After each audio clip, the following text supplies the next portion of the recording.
Yo, what's up guys, this is Vincent, and in this video I'm going to be showing you guys how I made my track Losing Control. The track is officially supported by Mofog and Seek. And yeah, when I found out about the fact that Mofog played it in his Hexagon guest mix, I was beyond excited, I can tell you that. Alright, so first of all, the whole radio edit has 143 layers, 1565 regions, which is quite a lot of regions for a house track, I guess. At the very beginning, the radio edit starts with sound I've been talking about in the Get Out of My Head explanation video as well, which is from the Jonas Aiden Blackbird sample pack.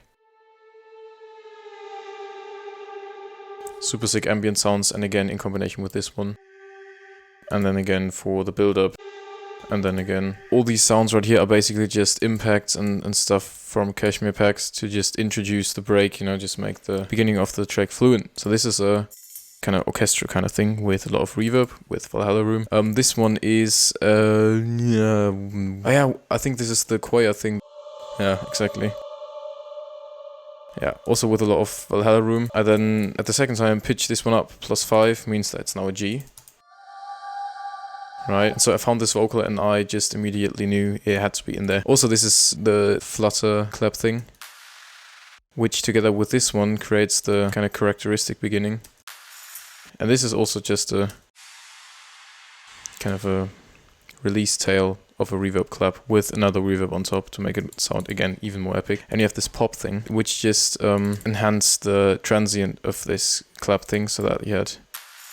And so this impact sweep thing, you know, just don't really have to explain it. And then there's also a bit of rhythm stuff going on. So this is the main kind of tonal layer for this whole thing. If I'm not mistaken, I also pitch these ones accordingly.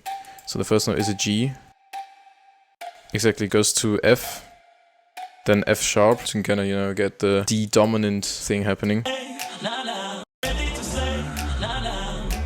And then you have two other layers for this, which is this one, which is just a fairly simple clap. And I also made a cut to a resonance point right here, because if I take this off, it has like a that kind of tonality which doesn't belong in G, which is like a C sharp or something like that. So then when you make this cut, this tonality just, you know, gets wasted. Yeah, so that's the important thing to do.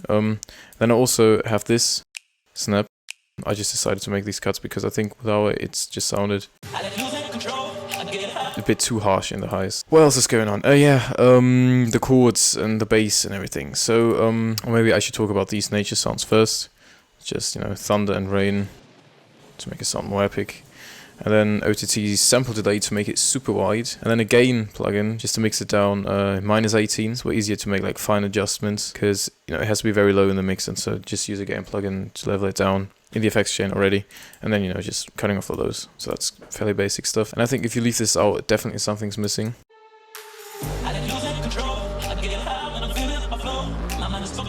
I know it's like some miscellaneous. Do you pronounce it like this? Miscellaneous? I hope you do. So let's now talk about the bass. I made this bass in Serum. If you take out all the effects, it sounds like this. Also pretty sick. It's just a Serum patch, and it's super basic actually. And then all the effects on top of this are basically just a distortion and a filter, and they don't move at all actually. If you take the filter off and the distortion, it's just like, whoa, nothing's really going on, right? And then you compress it afterwards in OTT, but not too heavily in this case. Dimension expander to make it a bit wider. Sausage fattener to make it, you know, sound fatter. And so yeah, this is pretty much just the bass sound. Always playing the root note of the chord progression. And the chord progression is played by this Weaver rhythm thing, which is a preset from Alchemy. It's like a choir kind of a thing. And so yeah, the chords here look like this. Super simple, super easy. This bold metal part, which is also a preset from Alchemy, and it sounds like this.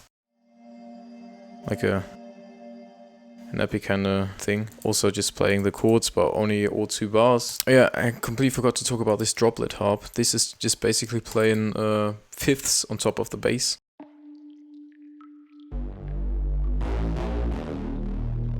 And also I thought this droplet harp had some cool kind of little bits, blobs. Sample delay, dimension expander, reverb, OTT, and cutting off the lows gives you this sound. And yeah, and so altogether these harmonic things, well, apart from this one, sound like this.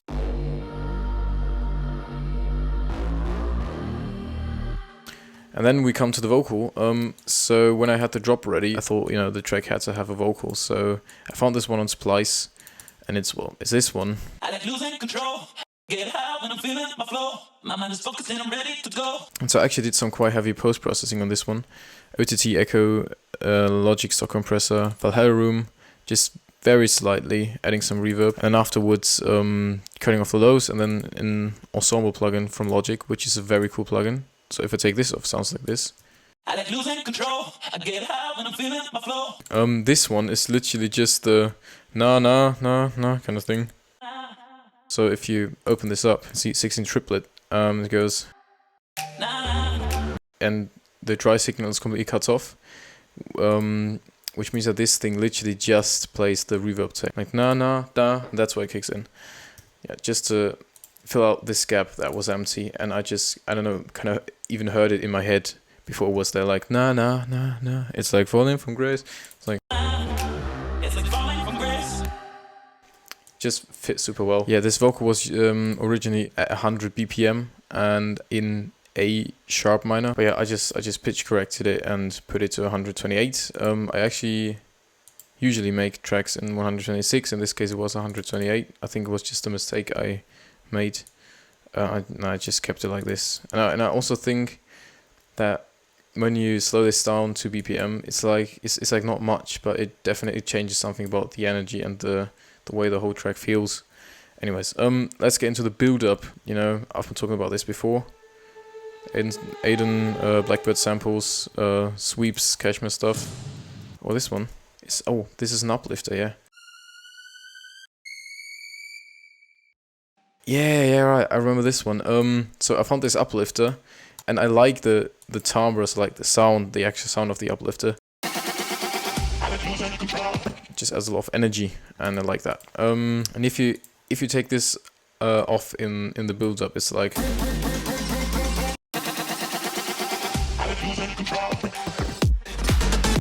it's alright, but it's like not. There could still be something more. And build-up snares, just the good old. It's actually not the good old one. It's another one. Oh yeah. So I found these build-up snares because I tend to use, you know, the same old Cashmere drum roll thing, and I put an endless smile and a filter automation on it, and so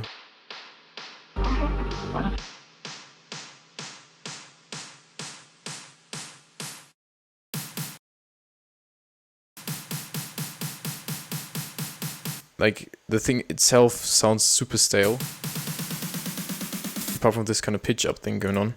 But I think what the filter did was, and the endless smile as well, was just basically fitting it into the kind of energy type of thing of the whole track. And I think with the filter and the endless smile, it fits super well, because after I've built up the energy in like the last bit of the break, it's like, you know, it's kind of closed down again, so it goes. And the only thing that you really presently hear at that point in the high frequency range is this harp I'm going to talk about later, to be honest. And so everything else is kind of filtered out. So all the high frequencies are just filtered out on this one as well, right? All coming in like this, because at this point, right? I just wanted that energy to, you know, build up from like a, you know, like it's big and then it's small again and then it gets bigger again. And so then where the energy gets really big is like the second part of the build up, which I'm going to come to in a bit. Oh yeah, I'll just have another impact, which really helped make the timbre of the whole transition of from break to build up more interesting. So if I take this off, it sounds, it's like, okay, well, doesn't really sound sick, but with this one, like kind of like slides into the thing, just because of the timbre of this sound. So as I've been saying, the only thing that you can really presently hear at that point is this harp, and I originally didn't have it in there, so I think the harp is actually the last thing about the whole track that I added. So without this harp, this whole section I've just been talking about sounds like this.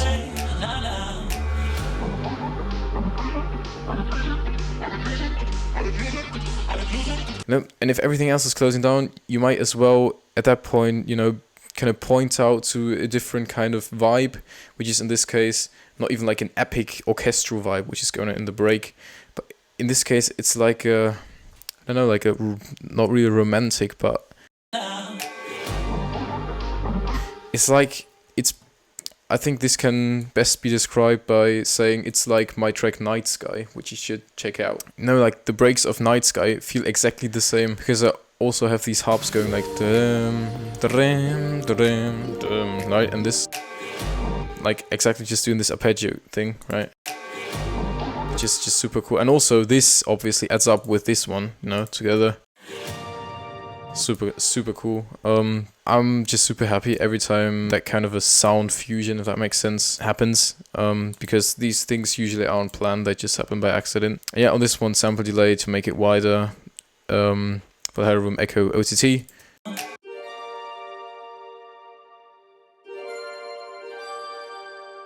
So I believe what the echo is doing here is pretty much inaudible. So if I would turn this up, it would sound like this. Right. That kind of a thing is what it's doing. The whole harmony section at the beginning of the build-up then literally just stays on a G, like everything is just a G. The bass is a G. This Weaver rhythm thing is just playing a G minor. This one just stays on the 5th, which is a D in this case, right? And then you have these vocals, these vocal uplifter kind of things, right? And what's going on here is an automation, primarily, of the filter, first of all, the high cut frequency. So the format is also automated from -24 to 0, then back to -10, where this... So then build it up again. But if I would have taken it down all the way, it would have sounded weird. So -10 was, I guess, like the number to go with, if that makes sense. So I'm saying a lot of if that makes sense in this video. I'm sorry, guys. Other than that, I think the vocal processing is fairly similar to what we had. Yeah, it's fairly similar to what we had on the vocal anyways. So I basically just copied the main effects and just with the vocal transformer and stuff. And so this vocal transformer, as I've been saying, it's only an automation for the format. This is like a Joyride thing to do. If you guys don't know who Joyride is, like the one of the most popular kind of bass house guys ever, and he does that in so many songs. You can't even understand what's being said here, and it sounds like a different word, or just not a word at all. And like, was it? Oh, I like losing good, and then it's like, oh, okay, so we're like, I like losing control. Okay, now I get it. And this is kind of surprising, but then it kind of resolves towards this stage right here, which is kind of a fun thing to do. I wanted to go with like a little break thing happening between the first bit of the build up and the second one, because the first bit of the build up was kind of like very, very low energy, right? It was like, it's like not really much is going on. You've got some uplifters, some snare build-ups I've been talking about before. When I then knew what I wanted to do here, roughly, I immediately had the idea to go, I like losing control, right? So, I like losing control. And so in addition to that, to then introduce the super high energy of the second bit of the build-up, I've got this thing, which is like a big, good old, big room kind of snare. And it's literally like the only thing that supports the vocals. So this one's literally just the vocal and the snare on their own. It's like a moment where everything's shut down and then energy releases again. And so if I take this off, it literally sounds super dry. Actually sounds pretty funny, but also in this first build-up, this lead spoiler comes in, which is always a super helpful thing to do. And so this is...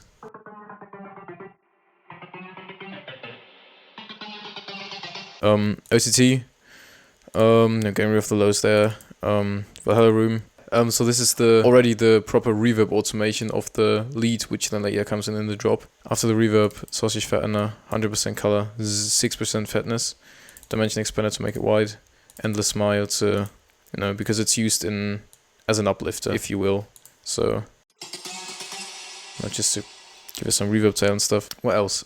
Impacts. The uplifter I've been talking about that I pitched to, end on D at the end, right? And then you have this one. Oh, so this is the snare that I've been talking about in the very beginning. That's playing a G. And so, pretty generic technique. Put reverb on it, bounce this reverbed version, reverse this reverb version and use it as, like a suction, like a reversed reverb suction sound. It's like so low in the mix that you can't hear it, -44 on the master. After this gap, which is also why I made this cut right here. No, it comes in a bit stronger. So this is like a super big introduction into the woodblock, right? So this together with this woodblock thing sounds...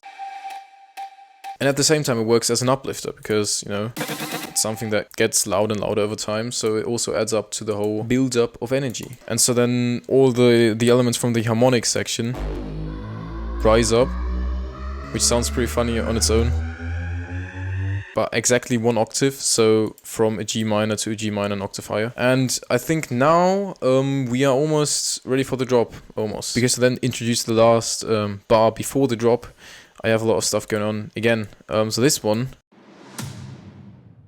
it's like a sweep. And if you put a fade on it, obviously the frequency of the sound gets lower and lower and lower. And so it's going to always, no matter which sound you take, always going to reach out into the sub range and even like below the audible kind of stuff to like 1 hertz or so, obviously, because it's like slowing down from whatever frequency it is or whatever big number of frequencies it is, all the way down to 0. And so this is generally naturally going to create a lot of low end stuff going on. So whenever you put this fade on it, never forget to put a low frequency automation, except for it being like at the end of the track, like at the very end of the track, and you just, you know, kind of want a funny fade out thing, like like a 1 hertz kind of bass sound. This one plus this one, also with this kind of curved fade, because if you put reverb on something and like pretty short reverb and you bounce it out, this is like the curve that you get, right? So it goes, it's like very loud and then it goes quiet pretty quickly. So this is like the curve you get. If I would put it like this, it would sound weird.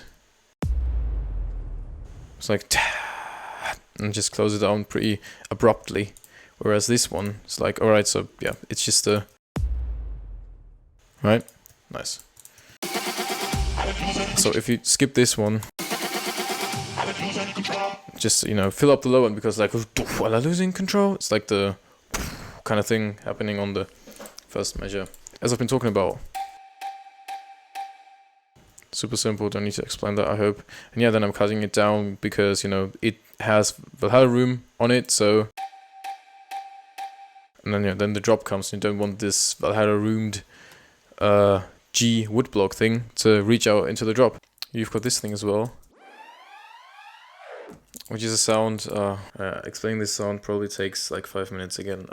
You guys know Serum, right? And there's also, when you buy Serum, Serum Effects comes bundled with it. So Serum Effects basically is just the effects plugins of Serum, but without the Serum bit. So it's literally just an effect.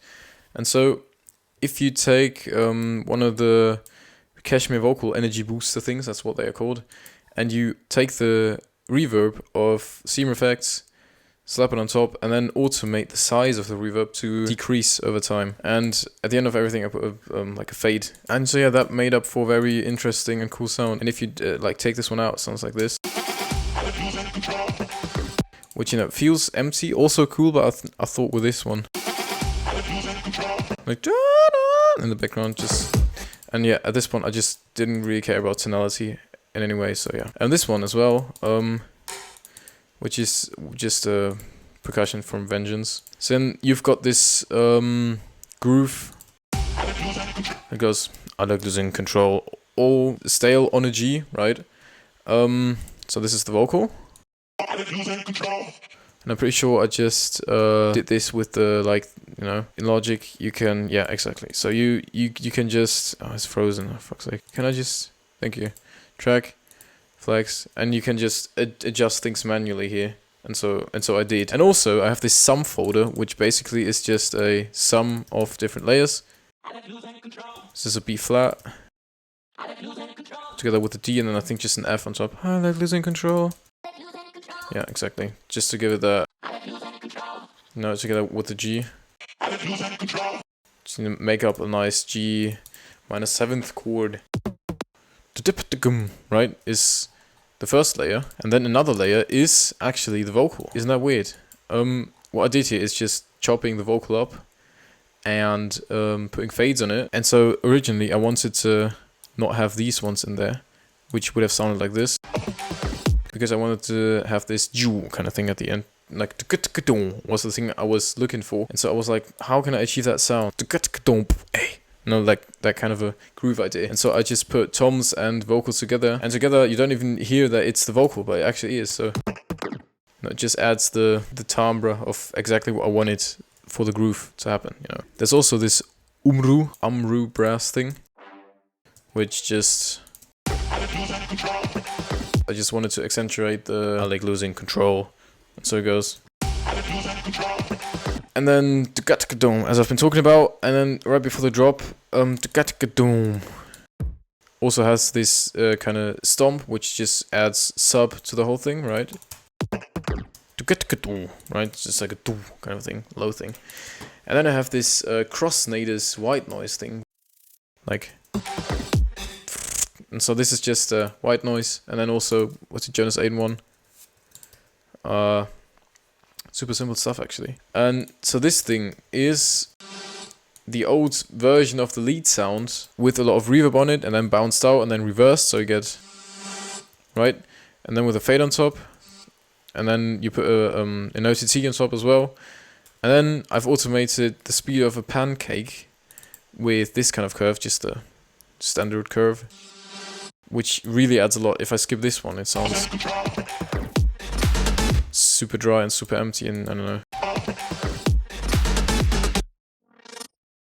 This one is actually quite a fun one. This one was just the first note of the actual lead melody, bounced out with reverb and then reversed, just as I did with this one, then putting a fade on it. And here I put the tremolator from Sound Toys. You know, if I take it off, it's like just like that. So I actually haven't separately bounced out a G and a B flat. It's literally just this one, but then +3, like in the standard pitch thing. And also, you know, high frequency automation, as you can hear.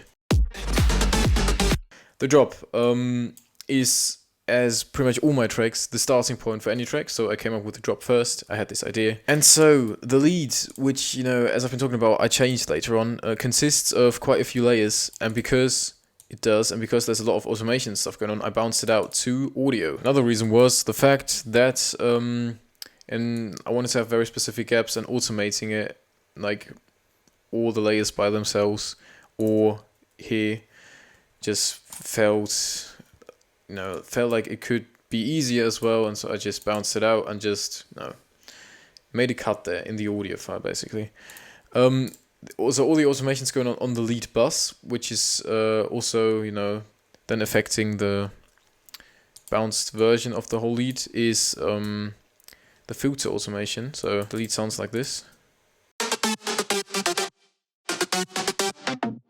I haven't even talked about the layers. So this one is just an alchemy. After the noise gate OCT, the Valhalla room, as I said, you know, the reverb automation is what the Valhalla room does. Afterwards, sausage fattener, shaper box, and then cutting off the lows, shaper box, you know, the sidechain. So this preset is called Dark Edgy Lead.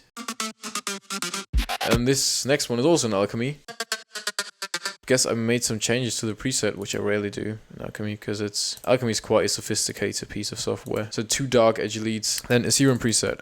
This one is I think the weird one that I've been using for the build up.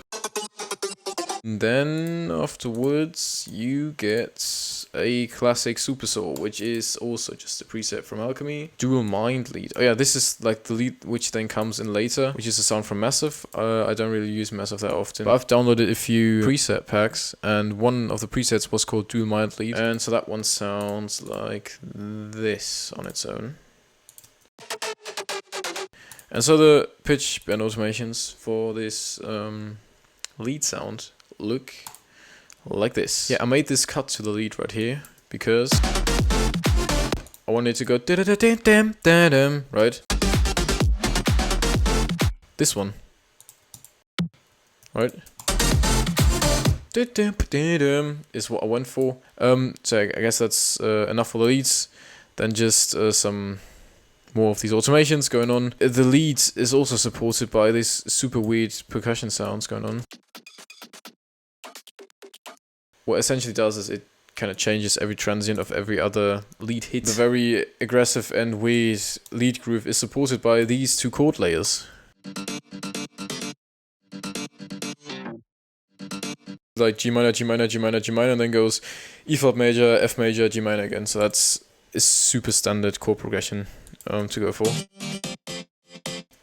And so I'm on piano from the XS24 library, which I've also been talking about before in the Get Out My Head video, where I explained Get Out My Head. The sampler to make it super wide, OTT to compress it. Yeah, I just skipped this idea of bring this reverb tail in, and I just, then literally just turn off the entire room. So then 2 compressors, a sausage fattener, shaper box, and getting rid of the lows.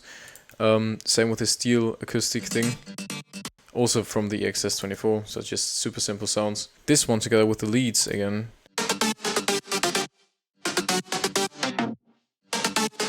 Bass is probably the next theme. There are quite a few bass layers, quite an awful lot of bass layers actually.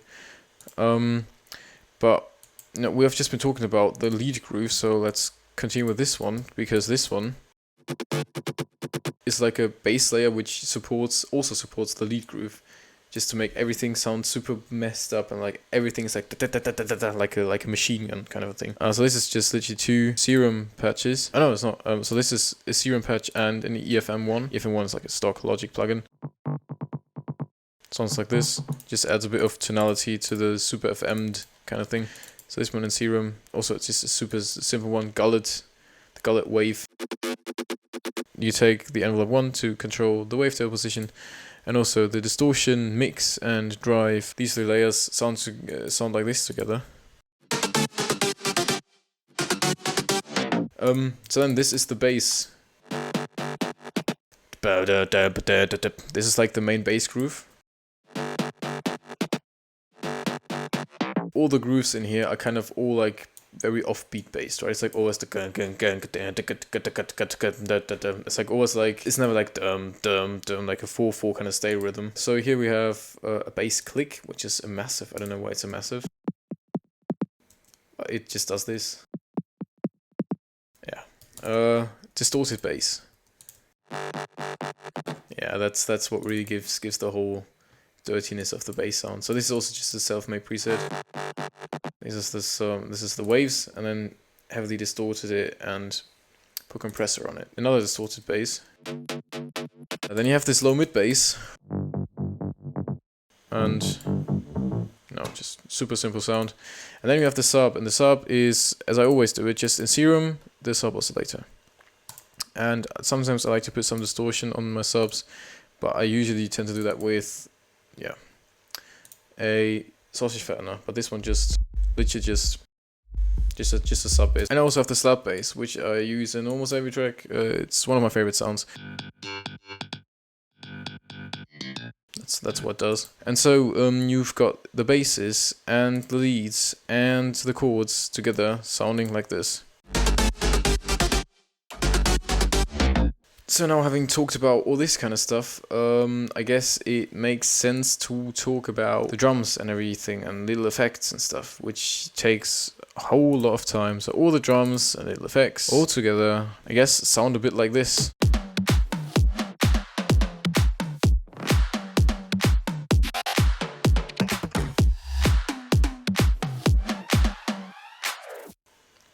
Yeah, what you heard there at the end is, again, the thing that I had one bar before the drop. And so I've layered 4 claps. Long reverb tail and then the short one. In this case I didn't really overdo it, right? It's like... And so yeah, the kick and the claps together.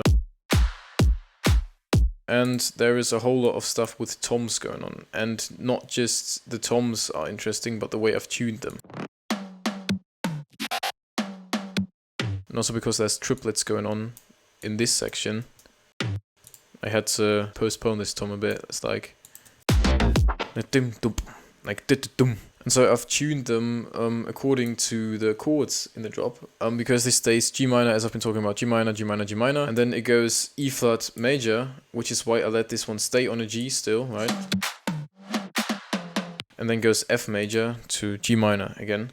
And so I just let this G stay because G is the major third, looking from the perspective of E flat, and because it's an E flat major chord, it fits, so you don't have to change anything. And a G in an F chord is like a second, which you can just pitch it onto F and it will fit better. And this one that you might have heard, it's literally just this tom but bounced out and then reversed. So then on the second measure of the first, oh, I have to think about it now. On the second measure, on the first, no wait, the first measure of the second beat of the first drop, that's right now. I've got this Vincent signature sound.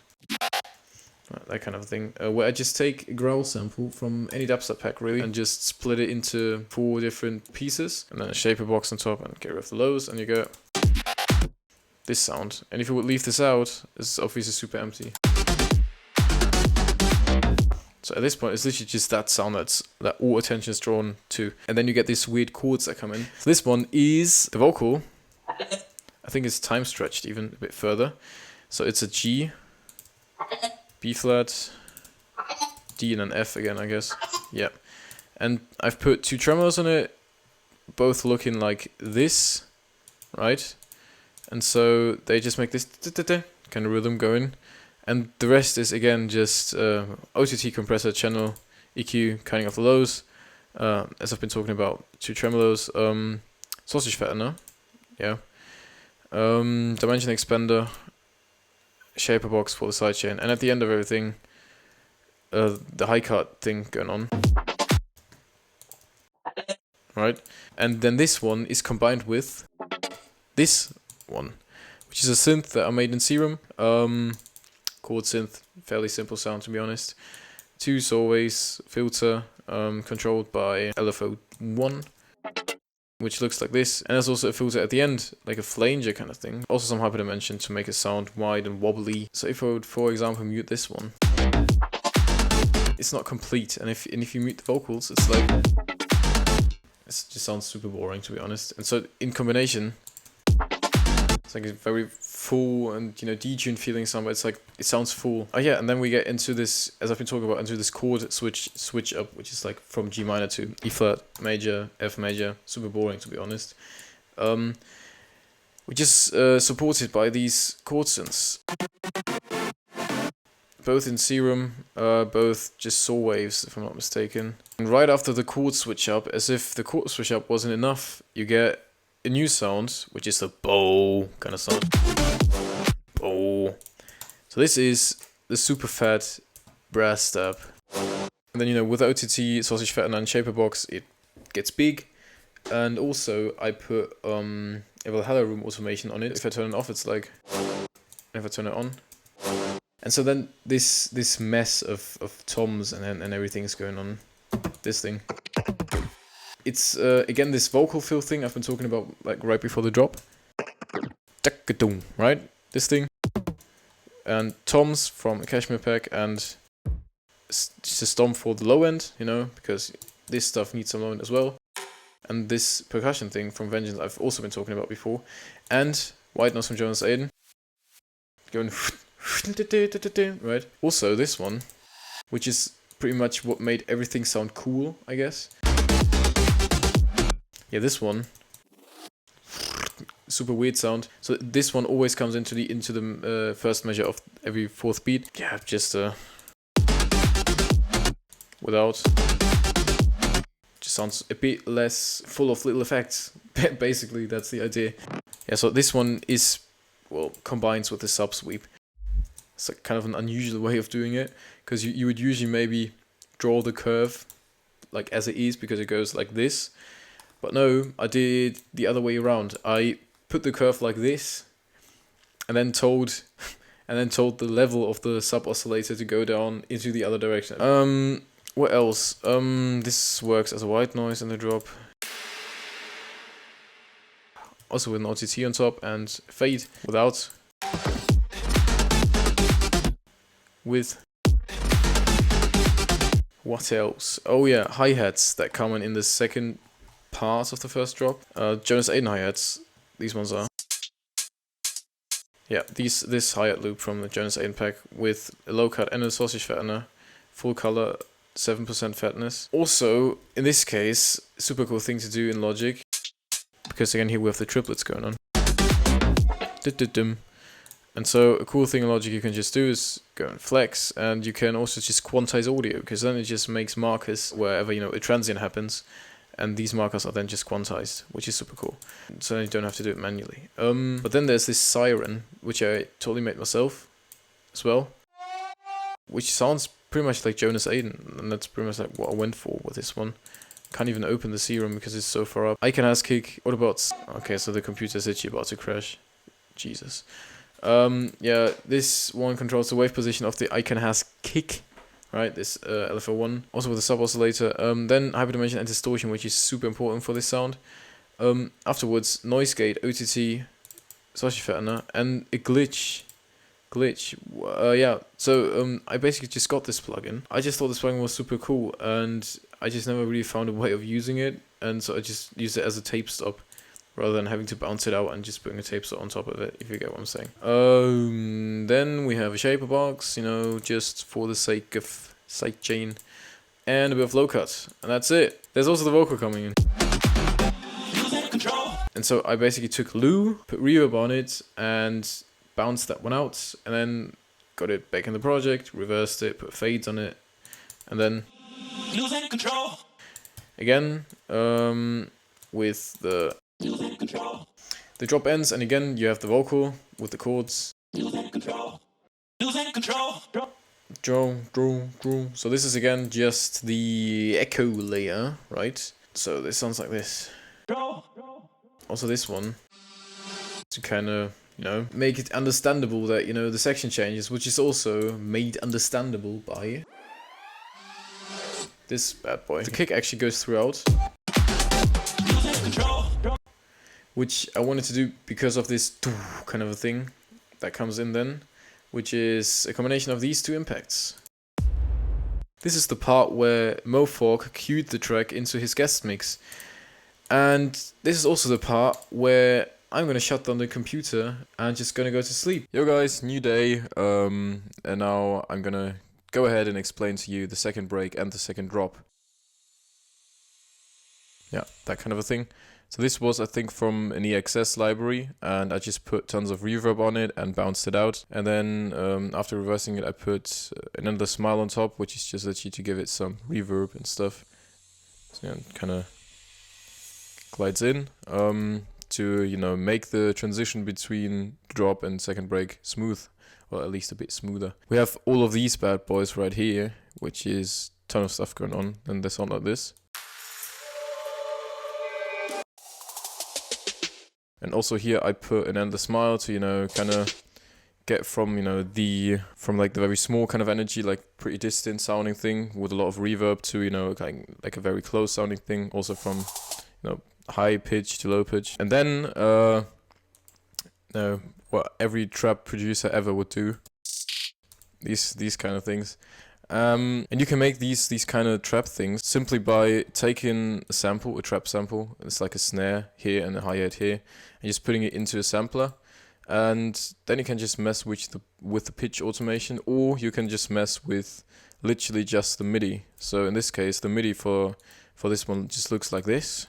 Right, and so then yeah, in this case I opted for 48th notes. I don't know, I just like to switch up my second breaks to either something funky or something going into the direction of trap or dubstep or something. Yeah, all these effects here are just things I've already used. Anyways, we get into the second break, and in the second break there is a lot of trap stuff going on. So first of all, there's again the vocal, right?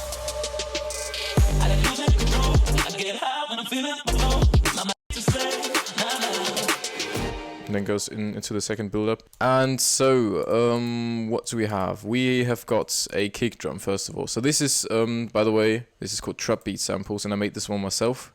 I can just use it as MIDI, which is also important because of the sidechain for this stuff. But anyway, so this is the kick groove. And especially at this point, these two 16th notes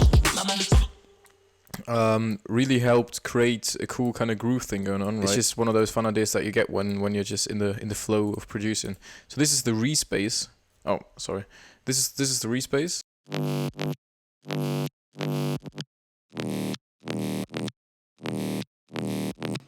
So this is just a preset from Serum with a low cut. And if I unsolo this kick side chain and just the respace, you can't hear it. Why? Well, because if you want to sidechain off beat in Logic, it's quite hard to do. I use Shaperbox as my sidechain tool for everything, which also includes, you know, a nice feature to be able to sidechain offbeat with MIDI input. But how this whole thing works, this whole offbeat sidechain thing works essentially, is that you can use Shaperbox as a software instrument as well. So you can basically, if I was to add a new track, you could also put software instrument, right? And then you go to MIDI controlled effects, and here you have the Shaperbox. So this is what I did in this case. It's called the kick sidechain, and as you can see, like the instrument, which is not really an instrument, but it's the Shaperbox. And what you can do with this Shaperbox is sidechaining it to a bus. In this case, it's bus 6, and bus 6 is nothing else than just the output bus for all the stuff that has to be sidechained, which is, you know, bass and chords and stuff like that. So as you can see here, bus 6. What you can then do with the Shaperbox is, because this reacts to MIDI, it doesn't matter which note you play, but as soon as there is, you know, like initial hit of a note, this curve is kind of, you know, it's being ran through once, which is also why, as you can see, it starts at 100% and then very quickly ducks down to 0. If I would put a normal sidechain on this one, what will happen is every time a MIDI note triggers the Shaperbox, it would go through the curve, and, you know, usually a sidechain curve goes 0, 100, 100, 100, and then 0 at the end. So it would literally be for a fourth, which is our loop length, it would, you know, duck down and then come in and then duck down at the end. And so if you have a groove that features times between kick hits, between the kick drum, you know, of more than a fourth, it will duck down before the next kick even comes in, so you don't want that. And so, you know, it has to start 100%, then go down and then go up again, which might induce some like clicks and stuff, but it usually isn't a big problem. What this Shaperbox does is basically controlling the volume of the bus, right? That's what a Shaperbox does, or that's what a sidechain tool does. And so you would have to solo this one and all the other elements as well to get this kind of a thing. And just quickly to show you guys, as I've been talking about before, I like putting kicks and stuff in MIDI if it's like trap kind of stuff, because then you can just take the MIDI information and copy it over to your Shaperbox, which is in this case your MIDI controlled effect. So what's going on here is this respace, which is, I think, just a preset from Serum. Yeah, it's called it's actually called bass dropper, but I've called it respace. You know, if I scroll down, it's just called respace for me. And it's just a sound I love and I've used so many times. On top of that, we have an 808. Oh, sorry. We have an 808.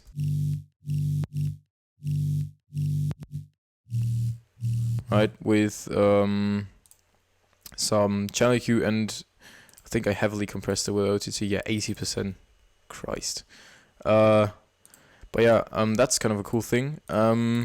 Together with the respace, it sounds like this. Just gave like the fifth kind of harmonic, like a no, like the D.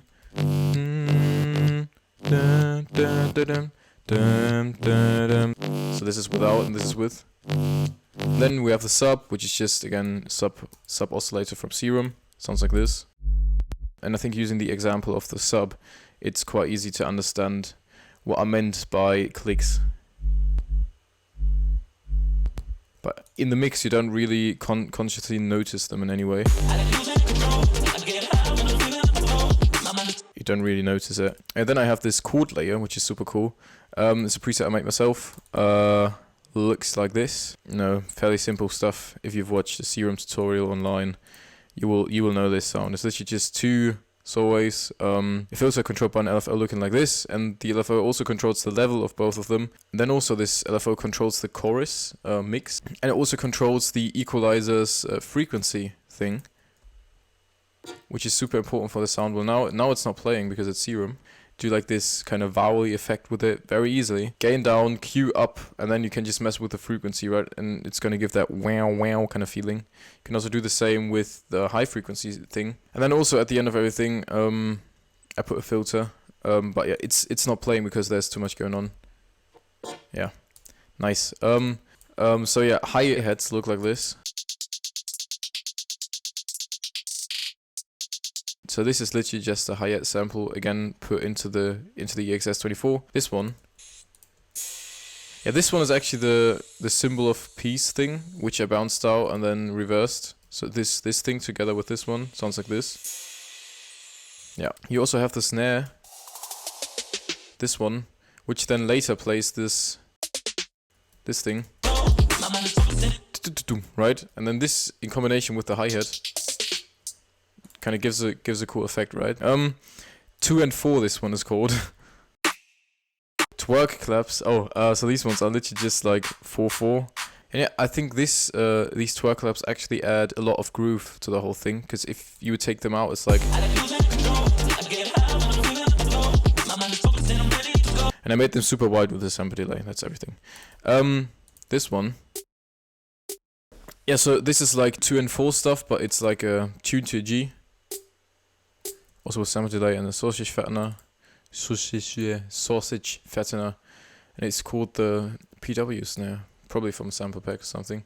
Last bar of the second break. With automations, you know, to open and close filters and clarify that the section has to change, you know. They're all pretty self-explanatory. So, then going into the second build-up, all the same stuff from the first build-up. Together they sound like this.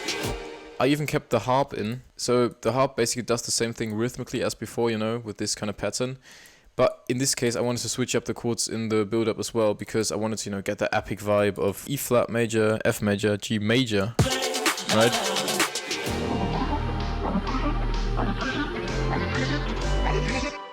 Just a nice chord switch up thing you can do. And then after this chord switch up again, we get the I like losing control. Oh. And then, you know, it just goes into the build up again, then into the drop, and nothing has really changed there. And so everything I did was basically adjusting all the other elements, right? F, G major, cuts, and then it literally just cuts to a G minor, like cuts down, I like losing control, oh, and then G minor again. So this is again the fifth on top, and this is the bass, E flat, F, G, no. And what I also did is pitching these vocals accordingly to the harmony.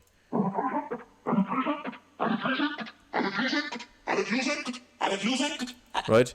So, because the melody of this basically goes G, G, C, D, B flat, I like losing, Köln, right? This Köln at the end is a B flat. And because we're in G major here, I just tuned this up 1/2 step. For a little kind of breakup kind of thing. We went into G major. We're in G minor again. So, I like losing, Köln, which is the B flat again. You know, clarifying that we are in G minor. So once the vocal has clarified that we are in G minor again, all the other elements here can also just be G minor again. So that's what happens. G minor, yeah, or G minor and uprising. And so same stuff as before, really. Also the same stuff happening right before the drop.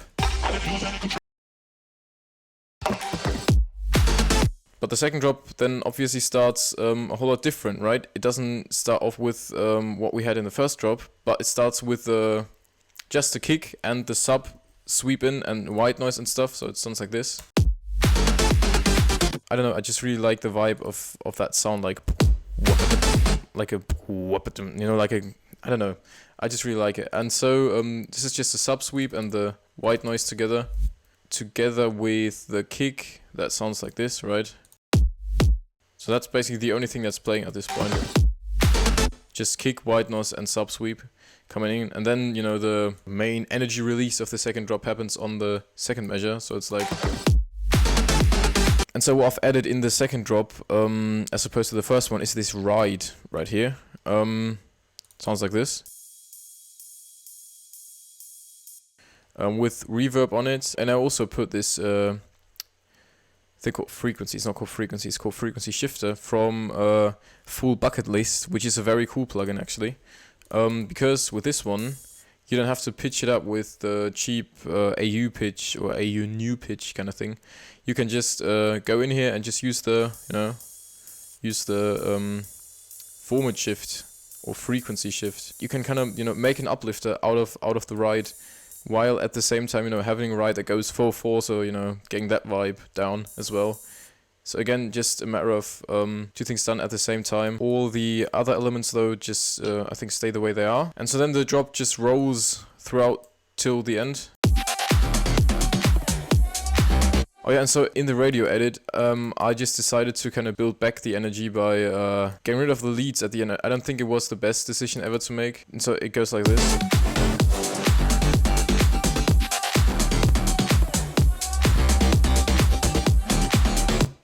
And so then the track just ends there with the echo tail. Tro, right?